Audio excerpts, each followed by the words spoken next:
Bawat Pilipino may pangarap. May pangarap para sa sarili, para sa pamilya, para sa kinabukasan. Pero sa bawat pangarap, may kasamang pagsubok.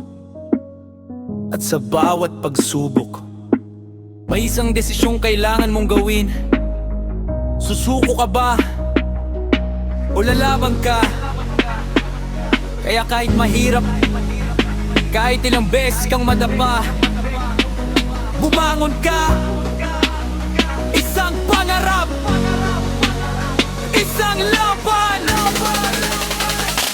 Galing sa hirap pero tataas ang pangarap. Kahit maliit ang simula, puso ko'y hindi umatras. Bawat pawis sa trabaho may kwentong pinapasan. Bawat takbang pasulong para sa kinabukasan. May mga gabing pagod pero hindi natutulog, dahil may pangarap na patuloy na kumukulog. Kapag sinabing hindi mo kaya, lalo akong bumabangon, dahil alam kong ang tagumpay hindi basta ibinibigay sa kahapon. Kung mabagal man ang takbo, hindi ibig sabihin na talo. Basta hawak ang pangarap, may dahilan para lumaban tayo. Isang pangarap, isang laban, kahit katalong kahirap hindi urungan. Isang puso, isang daan, para sa pamilya patuloy na lalaban. Kahit luha ang kapalit ng tagumpay, kahit ilang beses pang subukin ang buhay. Pilipino ako, hindi susuko.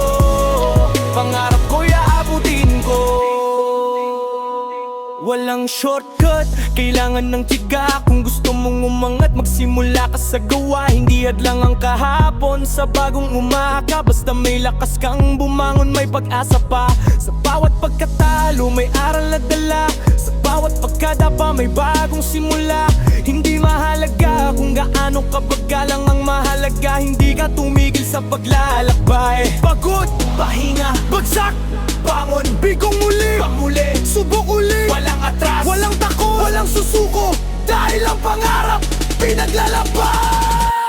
Isang pamilya, asang laban, kahit takaano kahirap hindi urunggan. Isang puso, isang daan, para sa pamilya